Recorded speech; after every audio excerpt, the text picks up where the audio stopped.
Gracias por seguir con nosotros en los desayunos de 24 horas. En el país se busca agilitar el proceso de vacunación contra el COVID-19, mientras países de Europa aumentan sus restricciones, al igual que en Estados Unidos, y se confirman más casos de la variante Omicron en la región.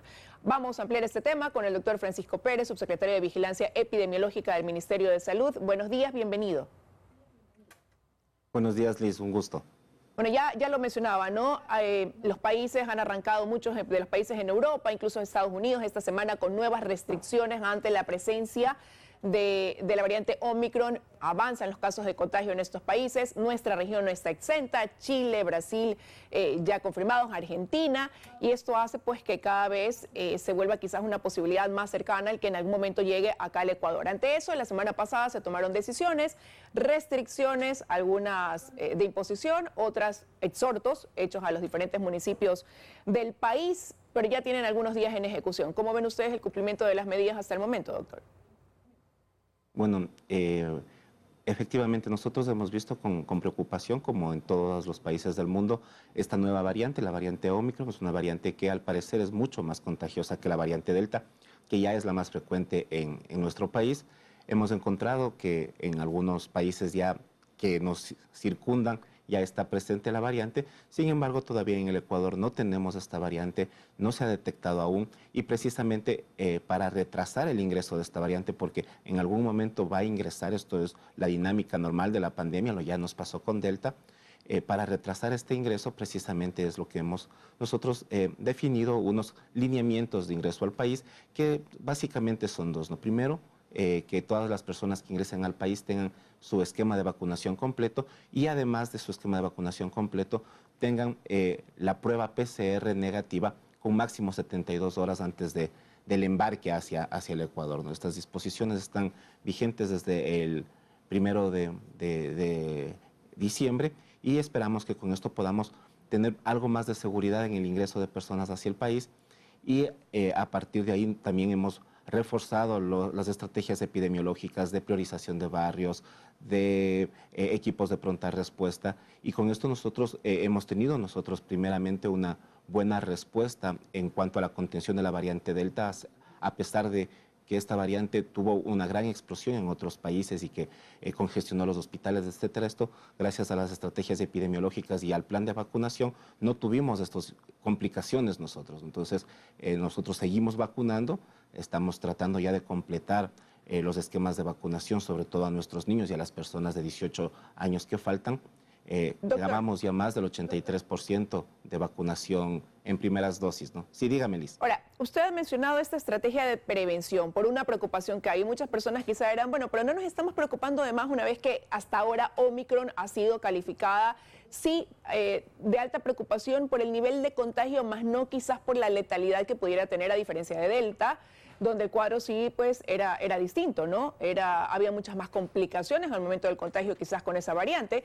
Y le pregunto esto porque surge del lado de ustedes como Ministerio de Salud Pública, como la parte ya médica, esa preocupación al momento de que todavía hay un porcentaje de la población que no se ha inoculado ni siquiera con la primera dosis, que hay aumento de casos, sí, en hospitales, aunque sea leve pero sostenido, que se acaba de pasar, por ejemplo, en la capital por la celebración de sus fiestas, y vimos pues un comportamiento también indebido de un grupo de personas donde no hubo aplicación de medidas de bioseguridad, y que esto pues puede ir elevando la ocupación, por ejemplo, de camas en hospitales, hasta quizás en unidades de cuidados intensivos. Sí, bueno, efectivamente, ¿no? Todavía no se sabe muy bien si esta variante va a ser en realidad más letal que la variante Delta. Al parecer no, estos son los primeros hallazgos que han tenido según los casos que van apareciendo en otras partes del mundo, pero nosotros mantenemos también la preocupación de que por el aumento de la movilidad, como bien lo dice usted, por el aumento de estas incivilidades que pudimos verlas nosotros durante este último fin de semana, o también por el aumento de la movilidad propia que puede ocurrir en el mes de diciembre, pudiesen aumentar de manera rápida la ocupación de camas. Hasta el momento no tenemos esto, hasta el momento tenemos una ocupación sostenida, como bien lo dice usted, pero no de ninguna manera estamos saturados, tenemos todavía mucha disponibilidad, y es más, existen ya algunos hospitales que dejaron de atender COVID y se dedicaron a atender lo que normalmente estaban atendiendo antes de la pandemia, ¿no? Entonces, es una preocupación que está latente. Siempre nosotros hemos dicho que el hecho de que este virus sea tan nuevo y sea tan variante, lo que ocurre es que no podemos descuidarnos y cualquier momento puede ocurrir lo que está ocurriendo precisamente con la variante Y en Ómicron, ese ¿no? sentido, Todavía no sabemos más.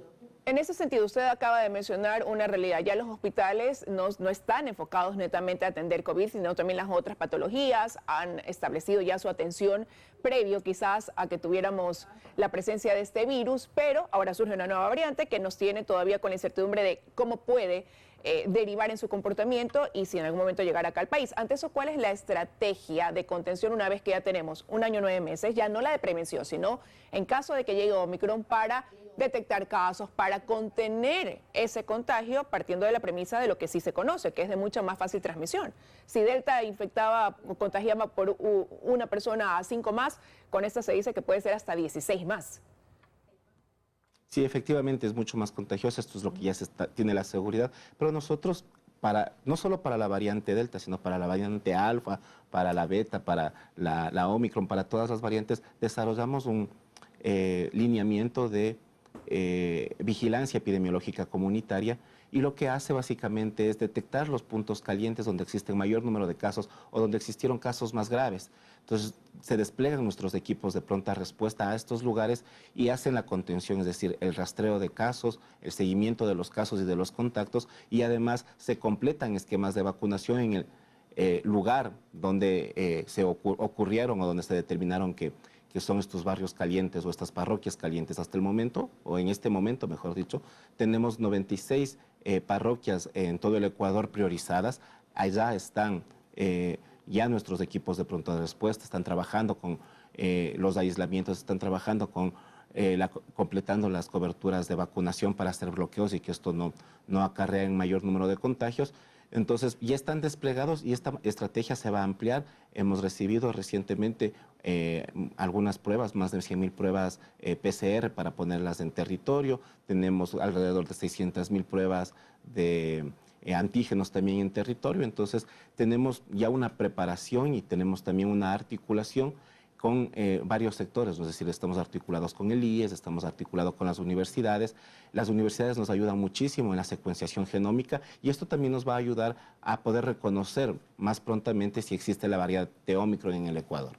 ¿Usted se atrevería a decir entonces, doctor, quizás que ya el país ahora sí está un paso adelante en cuanto al poder realizar pruebas? Porque eso durante este año 9 meses que tenemos ya enfrentando esta pandemia del COVID-19 acá en el Ecuador es lo que siempre se ha cuestionado como una debilidad, la capacidad de poder diagnosticar, ¿no? de realizar masivamente estas pruebas, siempre se lo calificó, repito, como una debilidad dentro del proceso.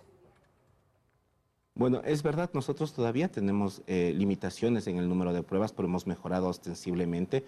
Nosotros llegamos a ser, por ejemplo, el tercer país que más secuenciación genética hace en Latinoamérica. Entonces, hemos mejorado muchísimo y la estrategia que nosotros tenemos, la estrategia epidemiológica, precisamente lo que hace es priorizar aquellos barrios, aquellos lugares donde más se necesita esta utilización de recursos y mejora muchísimo la captación de pacientes y mejora también la gestión de la pandemia. Por eso es que nosotros hemos visto desde ya hace más de 2 o 3 meses una disminución ostensible en el número de hospitalizaciones y sobre todo en el número de fallecimientos, ¿no?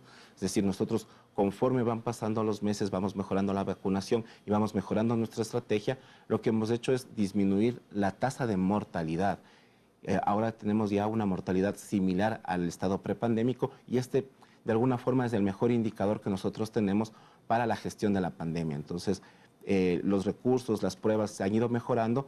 Por supuesto que todavía nos tocará hacer muchas cosas más. Sin embargo, hemos mejorado muchísimo y tenemos cada vez más disponibilidad de pruebas y lo seguiremos tratando de conseguir y tratando de llevar a territorio todo lo que sea necesario para contener la pandemia. Y en ese sentido, ¿cómo se avanza también en la logística, en la preparación, una vez que estamos a una semana prácticamente de que ahora sí se dé paso a la apertura de la frontera con Colombia? Eso tenía que haber ocurrido a inicios de este mes, pero se pospuso para el 15 y tanto Colombia como Ecuador se han comprometido a realizar una vigilancia epidemiológica, aplicar las medidas de bioseguridad dentro de las distintas fases que se van a llevar a cabo ya para una apertura total. ¿Cómo el país también se está preparando en ese sentido, considerando que siempre la frontera, tanto con Colombia o con Perú, han sido puntos vulnerables de ingreso o de transmisión de contagio del COVID-19? Y más aún cuando ya lo decíamos al inicio, ya Omicron está en Argentina, en Brasil, en Chile. Se hablaba de un caso que salió de Perú y llegó a Japón con contagio. Entonces, ¿cómo ya avanzan en la estrategia en ese sentido, doctor?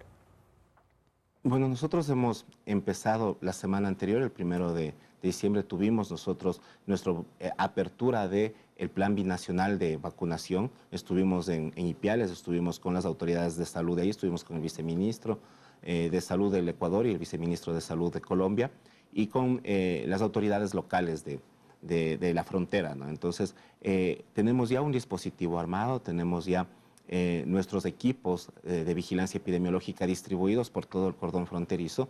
Hemos llegado a acuerdos sobre indicadores que vamos a manejar los dos países en conjunto, por ejemplo, la mortalidad, tasa de vacunación, tasa de positividad, que son algunos indicadores que lo venimos trabajando ya algún tiempo con Colombia, sobre todo para estandarizar algunas normas durante la reapertura. Y bueno, hay que recordar que la reapertura va a ser progresiva, ¿no? Los primeros 15 días va a ser solamente al tráfico, al transporte pesado que lleva mercancías y mercaderías. Pero, y por ejemplo, se les va a pedir la presentación de un carnet de vacunación. Colombia anunciaba que ellos van a pedir el carnet con el esquema completo a todos los viajeros que ingresen, ¿no? Acá lo hacemos a quienes ingresan vía aérea, pero en este caso también, ya que hay un intercambio vía terrestre, se aplicará una medida como esa, por ejemplo.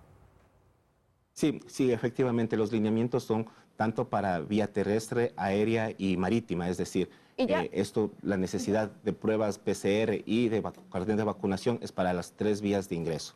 Y considerando ese tema, ¿no? De que ahora se solicita con mayor frecuencia, en mayores sitios, este carnet de vacunación con el esquema completo, han tomado la decisión de ampliar los puntos de vacunación nuevamente, de reabrir algunos que fueron cerrados para poder agilitar el proceso. Acá justamente en Guayaquil, por ejemplo, ayer se procedió en apoyo entre el Ministerio de Salud Pública con la alcaldía a abrir un nuevo punto que tiene gran capacidad. ¿Esto se va a replicar en otros puntos del país? Sí, sí, precisamente, ¿no? Nosotros ya con la variante Omicron, e incluso antes de la variante Omicron, estábamos pensando en reabrir algunos puntos que fueron muy útiles para las migas de vacunación y además que son muy cómodos para que la familia acuda a vacunarse y que tenga todas las comodidades y las facilidades necesarias. Entonces, sí, toda esta estrategia entre los GADS y el Ministerio de Salud, entre la empresa privada, entre las universidades, el mismo Ministerio de Educación está funcionando. Vamos a reaperturar algunos de los más grandes centros de vacunación a nivel nacional, en Cuenca, Guayaquil, en todas las ciudades y las provincias, y nosotros vamos a mantener podría decirse el ímpetu de vacunación. Nosotros estamos vacunando alrededor de 100,000 personas al día, esperamos mejorar estas cifras para al final del año conseguir nuestro objetivo de vacunar al 85% de las personas mayores de 5 años y también comenzar a tener un gran número de personas puestas la dosis de refuerzo, ¿no? Que esto también es algo importantísimo si queremos evitar el contagio de la variante Omicron. Y en ese punto del refuerzo, por ejemplo, hay personas que quizás completaron su esquema de vacunación inoculándose en el extranjero. ¿Pueden, aunque lo hayan hecho así, ponerse su refuerzo quizás acá en el país? Sí, claro que sí. Todas las personas que se hayan vacunado anteriormente o que se vacunaron en otros lugares y tienen su carnet de vacunación de esos sitios, pueden ingresar a la página del Ministerio de Salud Pública, poner y rellenar sus datos en un formulario y con esto nosotros tenemos el registro y pueden tranquilamente, si han pasado 6 meses después de completar su esquema de vacunación, a ponerse su dosis de refuerzo. Nosotros estamos vacunando con dosis de refuerzo a todas las personas que viven en el territorio ecuatoriano. No se necesita nada más que acercarse hacia los centros de vacunación y presentar el carnet de vacunación anterior con 6 meses de diferencia y con eso nosotros podemos vacunar sin ningún inconveniente. Y en 30 segundos, doctor, porque ya se nos acaba el tiempo, igual pueden hacerlo para ponerse la primera dosis, segunda dosis o el refuerzo, ¿no? Se está aplicando para todo. Para todos, tenemos todos los tipos de vacunas, estamos vacunando, estamos completando. Las personas que no se han vacunado acudan a vacunarse, no hay ningún requisito necesario y estamos trabajando para todos la salud del Ecuador. Quiero agradecerle que nos haya acompañado esta mañana aquí en los desayunos de 24 horas, doctor Pérez. Muchas gracias, Liz. Que tenga un buen día.